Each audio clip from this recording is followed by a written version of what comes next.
This tribe spends most of their lives in the water, and their bodies have adapted in a bizarre way.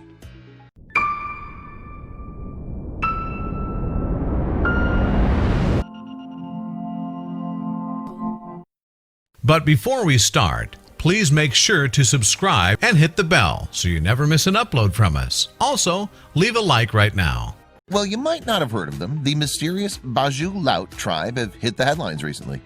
These people from Southeast Asia live a truly fascinating lifestyle, devoting around 60% of each day to life under the waves. As a result, their bodies have changed dramatically over the years, with scientists recently uncovering an incredible genetic adaptation.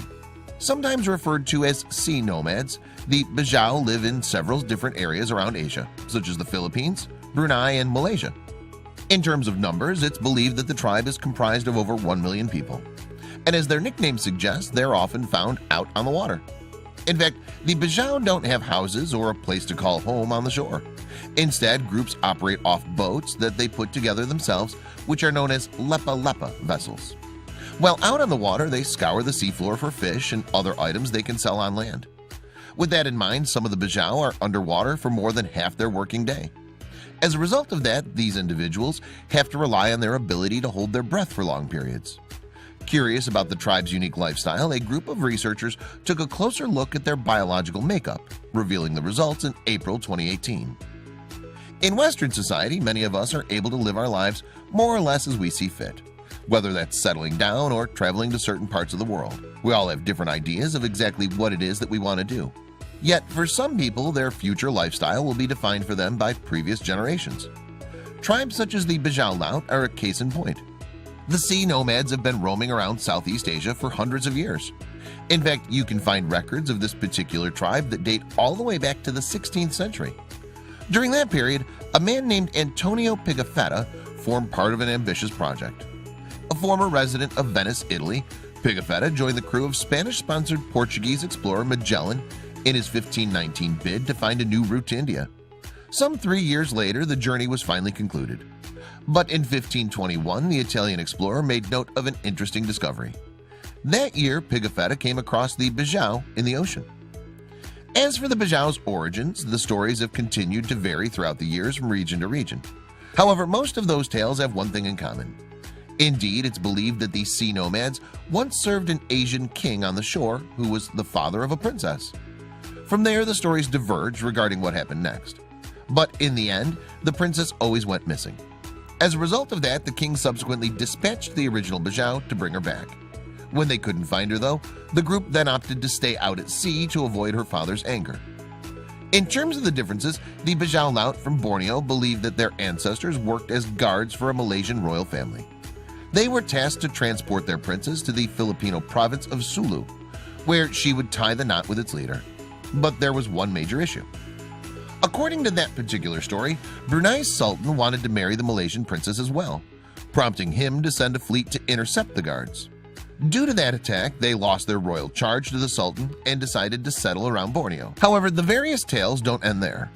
For instance, the origin story of the Bajau in Indonesia is that a princess got lost at sea during a great flood. Before long, she was retrieved from the water and went on to marry a member of the Goan royal family. After that, their children allegedly chose the nomadic life in the Indonesian Bajau. Meanwhile, some members of the Bajau Laut in the Philippines fall back on a more fantastical tale. In their story, there is no princess. Instead, they believe that a giant stingray transported them to a certain area of the Asian country, leading them to the sea area that they inhabit today.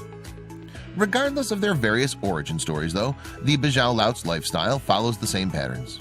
Rather than living on the land, they build homes in the water that are held up by stilts. And in other instances, people from the tribe would sometimes decide that a single boat was enough.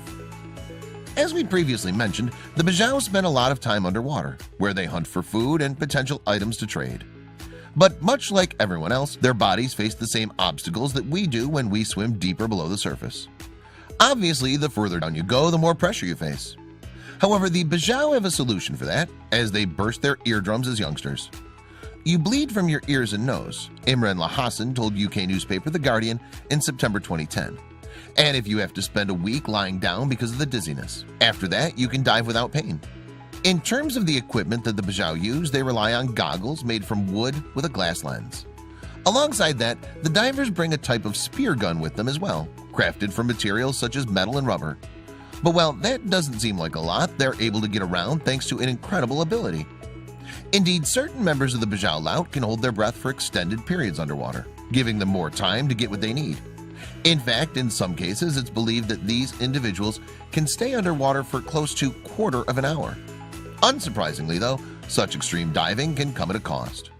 While the ruptured eardrums have helped the Bajau divers down the years, the pressures of deep-sea swimming have led to some major issues. One of the biggest problems is referred to as the bends, otherwise known as decompression sickness. This particular ailment can have a horrible effect on the body. Bajau who succumb to the bends can suffer permanent disabilities, or even death in a few cases. The problem comes about when a person dives to significant depths, then swims back to the surface too quickly. By doing that, they don't give their body a chance to depressurize at a steady and controlled rate. Sadly, that's not the only issue that the Bajau have had to face in recent times. Adding to their woes, the Indonesian government has been clamping down on the tribe's traditional ideals, resulting in some controversial outcomes. Due to those moves, countless members of the group have been coerced into moving onshore. But despite those obstacles, not everyone has suffered the same fate. In fact, many of the Bajau Laut have been able to erect their own small communities on the water. Much like the houses, these towns are held up on stilts, with one such Indonesian settlement taking on the name Toro Saj. The village itself cuts quite a remarkable sight. It's located more than half a mile away from the shore. Given its position, though, Toro Saj can prove somewhat challenging to reach, especially if a person doesn't have an engine attached to their boat. Resident Ann Kasim can certainly attest to that. A member of the Bajau, Kasim lives on her lepa for about half a year at a time alongside her child Ramdan. Together, they make ends meet with whatever they can find in the water during the day, before joining their tribe in the evening. At that point, they moor their boats near an island shore to eat and relax. Yet, while Kasim enjoys those aspects of her life, the journey to the village on stilts is hard for her. "I love being at sea," she told The Guardian in 2010. "Fishing, rowing, just feeling everything. The cold, the heat. But when I have to go to Toro Saj, I have to row. We don't have anything. My husband died from decompression sickness." Roughly 5 years on from that interview, a scientist named Melissa Elardo took a trip to Thailand. As it happened, the University of Copenhagen employee found out about the Bajau Laut while on her travels.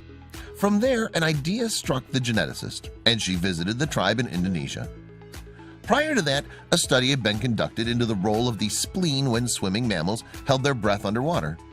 At that stage, researchers focused their attention on seals, noting that the organ in question was larger than expected. The reason it transpired was that the spleen was able to store oxygen-rich red blood cells. So because they boasted larger spleens, scientists believed that seals could survive without air for longer periods. On that note, Elardo wanted to see if the Bajau Laut were in any way similar, given their ability to hold their breath. But before revealing what she did, the geneticist touched upon a fascinating point. There's a human dive response that's triggered by holding your breath and submerging yourself in water, Elardo told the BBC show Inside Science in April 2018. You can trigger it by submerging your face in cold water. After that, the scientist explained what happened next, referring back to the spleen's role. Elardo continued, "Your heart rate slows down, you have peripheral vasoconstriction, where the blood vessels in your extremities get smaller to preserve the oxygenated blood to your vital organs. And then the last thing is a contraction of the spleen. The spleen is a reservoir for oxygenated red blood cells. So when the spleen contracts, it gives you an oxygen boost," Elardo added. "It's like a biological scuba tank." With that in mind, she planned to test the Bajau Laut when she arrived in Indonesia back in 2015. However, the researcher didn't want to dive into the work straight away. Instead, Elardo intended to talk with members of the tribe first, even joining them on some of their hunts. Looking back, she recalled one of those instances to the Atlantic magazine in 2018, when she followed a man named Pai Bayubu. While they were out, he caught sight of a clam about 50 feet underwater. Elardo told the publication, "Bayubu just dropped down. He pointed at the clam and then he was there." Underwater, the Bajau are as comfortable as most people are on land. They walk on the seafloor. They have complete control of their breath and body. They spearfish. No problem, first try. After Elardo got to know the Bajau, she then came back a little later with an ultrasound device, alongside some spit collection kits. In total, 43 members of the tribe were tested, but that's not all. To draw a comparison, 33 individuals from a nearby community known as the Salaun were also scanned. Unlike the Bajau, the Salaun lived on land in Indonesia, working primarily as farmers. Once the tests were done, Alardo and her colleagues went on to look over the results. Incredibly, the sea nomads had spleens that were about 50% larger than their shore-dwelling neighbors. However, that didn't signal the end of the study's fascinating findings. The researchers discovered a certain gene in the Bajau's DNA samples too, which hadn't shown up in the Salaun. The gene in question is known as PDE10A, and it keeps a particular hormone under control in the thyroid gland. In previous research projects, the PDE10A gene was found in mice, with experts connecting that to the size of their spleens. Indeed, when the rodents were deprived of it, the organ was much smaller. After the results were gathered, they were subsequently published in the Cell Science Journal in April 2018. In conclusion, Alardo believed that Darwinian natural selection had come into play for the Bajau Laut, with their biological makeup adapting to their surroundings. Her team couldn't pinpoint the exact time when this change occurred, but they brought up another intriguing figure. According to them, the tribe split away from the mainland some 15,000 years ago. Alardo and her colleagues pointed out that such a time frame was a viable period for the adaptation to have happened. Meanwhile, a co-author of the study raised one final point. Speaking to BBC News, Rasmus Nielsen said, "It's a wonderful example of how humans can adapt to their local environments, but there may be some medical interest in this." Nielsen added, "There's been a lot of interest in the understanding of hypoxia adaptations to low oxygen levels. If you look at trauma medicine, one of the most important factors is the response to low oxygen levels.